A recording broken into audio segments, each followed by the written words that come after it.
the only lesson I've learned in life is that you cannot stop learning. Yeah.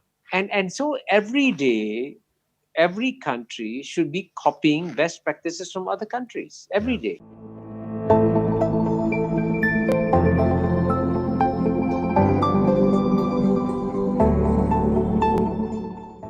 I want to push on this since you brought up investment, right? If we take a look at the FDI on a per capita basis for a number of countries in ASEAN, Singapore is the LeBron James, right? They are Yes. attracting FDI at a rate of $19,000 per person. Yeah. Whereas Malaysia is attracting FDI on a per capita basis at $270. And Vietnam is at $160 per capita. Whereas the Philippines, Thailand, and Indonesia are at a much more paltry amount of $91 per capita, right?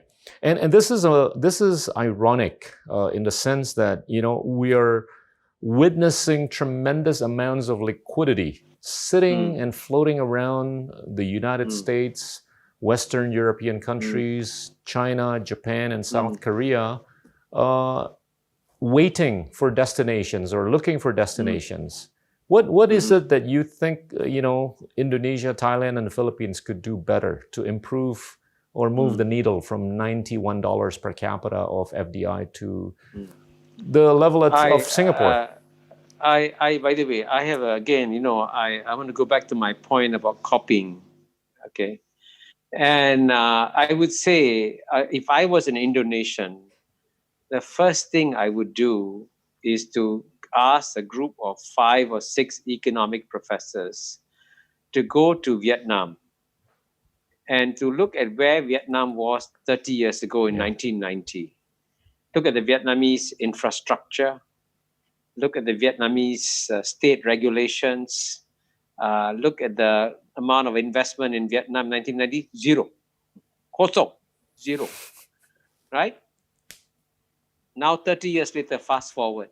It's amazing. Why is Vietnam getting, you go by your figures, per capita higher than 160. Indonesia? Yeah. So the question is why? That's all. And so just go and copy Vietnam. So if the Vietnamese can you know, create, as you know, industrial sites and develop everything like world-class facilities and provide everything, you know, electricity, water, workers, everything, all ready. You go in there, boom, you take off. So I think, so in a sense, Indonesia doesn't have to reinvent the wheel. I mean, forget everybody else. Just focus on one country, Vietnam. So whatever Vietnam does today, you do tomorrow. That's all. That's all. But Just Kishore, copy that. Okay. Okay, I want to push on this, okay? Because I think to some extent this relates to the political system of the respective countries or economies, right? I'm always of the view that, you know, at the rate that you are multi-party, you're somewhat shackled in terms of your ability to think long-term, right? Because you're always shackled by the cycles of 5 years or 4 years of political processes. And especially if you've got a dozen political parties, whereas Vietnam does not have that kind of a scenario. Singapore similarly does not have that kind of a scenario, right? So would you have any political wisdom or advice for us in countries like Indonesia? Well, let me amend my proposal. Don't send 5 economics professors. Send the leaders of all your political parties to Vietnam. And I'm serious. Okay. And then show them the charts in 1990, where Vietnam was, where Indonesia was, then 2000 and 2010 and 2020. That's all. Just show them. But you must take them physically there and see what they have done. And then see the poverty reduction rates in Vietnam. And by the way, the Vietnamese had to go through a very painful transition in dealing with foreign investors. And it was Mr. Lee Kuan Yew who described this very well. The Vietnamese got so used to being guerrilla fighters against the Americans in the Vietnam War.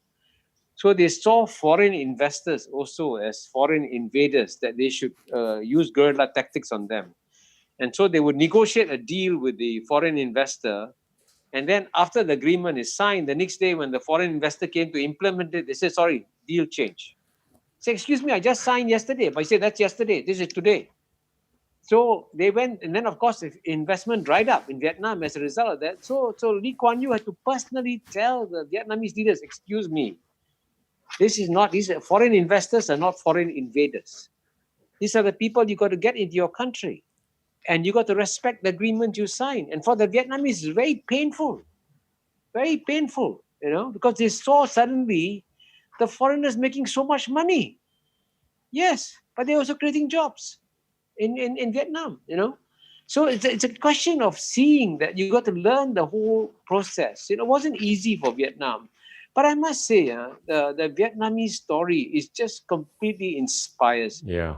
No country I'm with you, man. has fought wars as long as Vietnam has. Vietnam was at war more or less continuously from for the 1,000 1940s. years. No, 1,000 years they were occupied by China. Okay, it wasn't much of a war. But from I would say roughly from the beginning of World War II, remember they were also invaded by the Japanese and all that. From 1939 to 1989, 50 years, non-stop fighting, and fighting not against small countries. Yeah. They fought the French and defeated them. They fought the Americans and defeated them. And they fought the Chinese and also defeated them on the battleground, but they had to concede after that subsequently. So you can see the Vietnamese, despite fighting wars for so many years, when they suddenly realize, hey, now the game is, you're not going to win the game by fighting wars. You're going to win the game by getting foreign investors to replace foreign invaders. Yeah. And then you got to be nice. You kick the foreign invaders in the teeth. You cannot kick foreign investors in the teeth. You got to smile and be nice to them. Very painful. But the Vietnamese made a U-turn. And I'm amazed. I tell you, if you had asked me 30 years ago, would Vietnam succeed in economic reform and development? I would have said, no way. These are guys that know how to fight. They don't know how to trade. The fighters have become, They have defied many of us. They have defied the odds. Well, I mean, you're coming from a developed first world country, and you have gestured so much humility in basically, there's stuff to be learned from Vietnam. And I come from a developing country, right? And I can tell you there's still quite a few of us out here who probably don't see Vietnam as a place that we could learn from. And that I think is the mental block, right? For us in terms of, development forward. Yeah. So that I think is, sorry, go ahead. I was going to say that, as you know, China developed. Yeah. Because they send hundreds of mayors to learn from Singapore, right? You know what? Now Singapore is sending people to China. I mean, why is Shenzhen so much more successful than Singapore? Why? I mean, the economic growth rate in Shenzhen is absolutely amazing. I saw Shenzhen in the 1980s. There was nothing there, rice fields and everything, nothing. Yeah. And now you go to Shenzhen, it's amazing, So that we all, the only lesson I've learned in life is that you cannot stop learning. Yeah. And so every day, every country should be copying best practices from other countries every day. Yeah. And by the way, this idea of learning from others was the Western habit that we learned. Yeah. But the West has lost that habit of learning. And as you know, the reason why I'm so critical of the West is that for the West, for Europe, for example, is mismanaging COVID-19 so badly. Has any European government sent one delegation to learn from East Asia? Zero. Yeah. So the Europeans themselves are so proud. The idea that they can come and learn from Asia, they cannot buy, but they're being very stupid, right? They're very stupid. And it's stunning. So we in Asia, therefore, must show the rest of the world that when it comes to learning, we are number one. Yeah. Absolutely. No disagreement. All right, let me push on a button called tourism. You talked about it in a couple of your books, right? How we can basically develop, in terms of projecting soft power by way of getting more people from the international community to visit. I always struggle to justify why only 14 million people visited Indonesia last year. Whereas, close to 40 million people visited Thailand and over 20 million people visited Singapore last year. And the last time I checked, we have more islands than Thailand and Singapore do. So yes. Can you give us some tips and how this thing will, Absolutely. Because, it's actually quite amazing. Again, this is a little known fact. Bangkok gets more tourists than any city in the world. And this is despite its traffic jams and despite all the problems of flooding and this and that. It's not a developed city, But the Thai people are just so welcoming, Yeah. I don't know how to describe it. They're so friendly. It's a friendliness. And frankly, the Indonesian people are equally friendly, right? Equally friendly. And so actually I think that the industry, the one industry that can really take off in Indonesia very fast is tourism. And more people, I think, want to go to Indonesia, but you need to develop the infrastructure.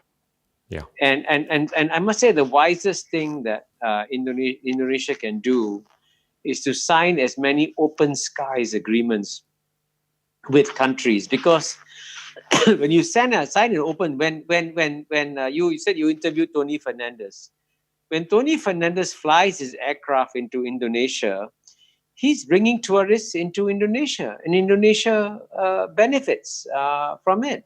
So, and I say that's the easiest thing for Indonesia to do. And I can tell you, when I go back to Dr. Goh Keng Swee, Dr. Goh Keng Swee was very puzzled. He said, why are tourists coming to Singapore? There's nothing to see in Singapore, right? And Singapore is so small, right? Look at it. As you know, I always tell my friends a story. In Indonesia, you have one mountain. On top of the mountain, you have a lake, Lake Toba. In the middle of that small lake, there's a small island. That small island is bigger than Singapore. Samosir. Now, so you can see, Singapore is so stupidly, ridiculously small. Why come to Singapore? So Dr. Goh had a big study, and they said, we don't know why. Well, Samosir and Toba do not yet have Orchard Road, right? But at such time when we have Orchard Road out there, I think it's going to get more tourists than Singapore does. But it's not just the consumer side. I think I predict that the fastest growing tourism sector will be ecotourism. Yeah. And people want to go and see natural places and natural forests. So, and I think that's something that Indonesia can aspire to be number one in the world in terms of tourism. And this is something that will bring in investors very quickly. Who will want to invest in resorts in remote places, and as long as people can fly there, they will go there. Yeah, and that's a tremendous advantage that Indonesia has, Yeah. And I was told by Ali Alatas once that the legend. The legend. He was a very good friend of mine. Oh my God. I learned a lot from him. Very good friend. A good very man. good man. I liked him a lot. I was very fond of him. And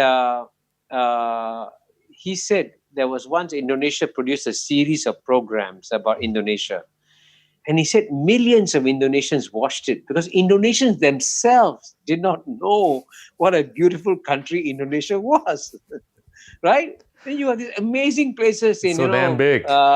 Kalimantan, in Sulawesi, in Sumatra. So you're an amazing country. Yeah. So I would say that, post COVID-19, the best way to jumpstart the Indonesian economy is to really open up your doors to flights from anywhere and just allow a bit of chaos. It's okay to happen.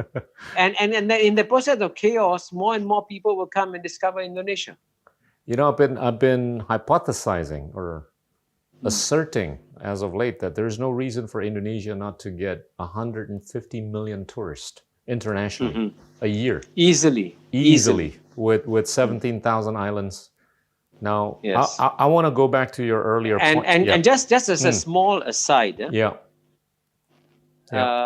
2019, China sent out 130 million Chinese tourists. I saw that, amazing. The Chinese love to go to United States of America.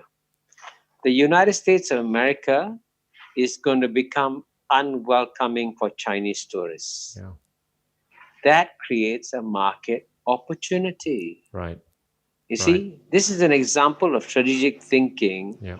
And therefore set up a department in your Ministry of Tourism just for Chinese tourists. I agree. And I tell you, I was shocked. You know, when I went to the Maldives, I thought in Maldives, only the orang putih will go there, right? Only the Westerners like this beautiful nature and all that. I was stunned by the number of Chinese tourists in Maldives because the Maldives government set up a special unit to bring in Chinese tourists. Absolutely. You see, you can copy. Let's copy.